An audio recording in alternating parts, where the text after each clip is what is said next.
दोस्तों, doctor APJ Abdul Kalam साहब ने कहा है कि इससे पहले कि सपने सच हो, आपको सपने देखने होंगे। ये सच है कि इस संसार का हर व्यक्ति सफल होना चाहता है, अमीर और धनवान होना चाहता है, सुखी संपन्न होना चाहता है। अधिकतर लोग जीवन में बड़े बड़े सपने देखते हैं, लेकिन 99% लोग अपने सपने को पूरा करने में असफल रह जाते हैं। वे कभी धनवान नहीं बन पाते और अभाव में ही अपना जीवन गुजार देते हैं। आप खुद सोचो, कोई नौजवान क्रिकेटर बनना चाहता हो और वो कभी बैट लेकर मैदान में ना उतरे, पर्याप्त प्रैक्टिस और अभ्यास न करे, तो क्या उसका सपना कभी भी पूरा हो पाएगा? कोई छात्र आईएएस आईपीएस बनना चाहता हो और वह ईमानदारी से मेहनत से स्टडी करने के बजाय मोबाइल में गेम्स खेलता रहे, दिन भर दोस्तों के साथ मौज मस्ती करता रहे, तो क्या वह कभी भी आईएएस आईपीएस बन सकता है? दोस्तों, सिर्फ सोचने से, सिर्फ सपने देखने से ही सफलता प्राप्त होती तो आज दुनिया का हर व्यक्ति सफल और अमीर होता। हमारे देश के अधिकांश युवा कलाम की कही इस बड़े सपने देखने वाली बात को जानते हैं, लेकिन उसकी गहराई को नहीं समझते। जो समझते हैं वो बड़े सपने देखने का साहस भी करते हैं और उसे पूरा करने का उनमें मादा भी होता है। वे अपने सपने को हर हाल में हासिल करके ही दम लेते हैं। दोस्तों, हर व्यक्ति में कोई न कोई टैलेंट जरूर होता है। हर व्यक्ति में इतनी क्षमता होती है कि अगर वह अपने टैलेंट को पहचान कर बड़ा लक्ष्य निर्धारित कर ले और पूरी लगन और परिश्रम से निरंतर प्रयास करे तो सफलता जरूर हासिल होती है।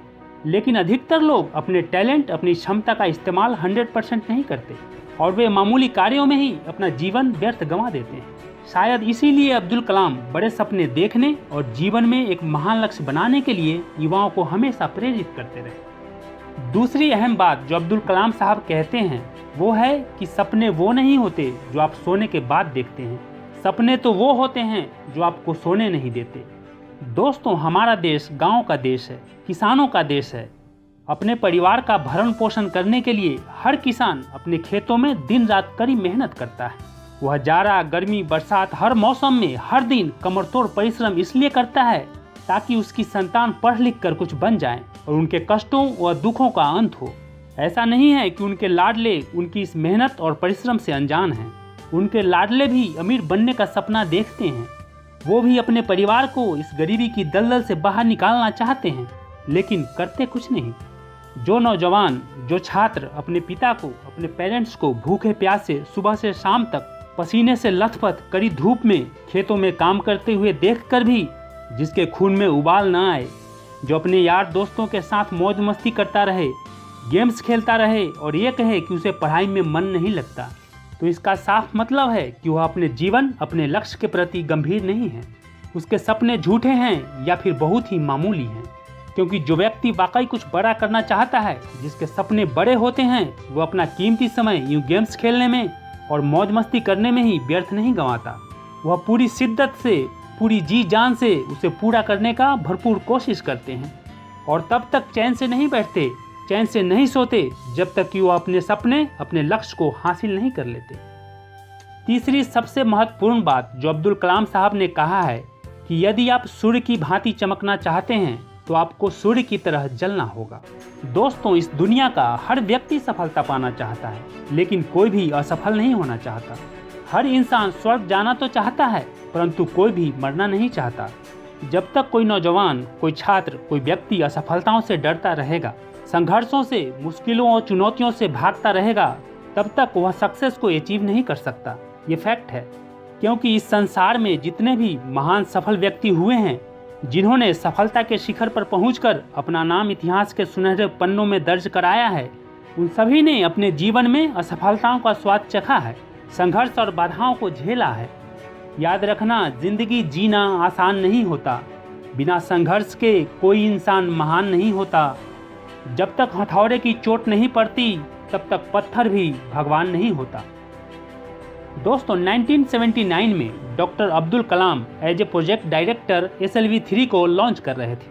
23 मीटर लंबा 4 स्टेज का ये रॉकेट 17 टन का वजन लेकर बड़ी शान से उड़ा और आसमान को चीरते हुए आगे बढ़ने लगा। पहला स्टेज सफलतापूर्वक पार कर सेकेंड स्टेज में दाखिल हुआ। कलाम और उनकी टीम का वर्षों का मेहनत और ख्वाब आसमान की तरफ सफर कर रहा था। अचानक सेकेंड स्टेज कंट्रोल से बाहर होने लगी, उड़ना बंद हो गया और सारा मलबा श्रीहरिकोटा से 560 किलोमीटर दूर समुद्र में जा गिरा।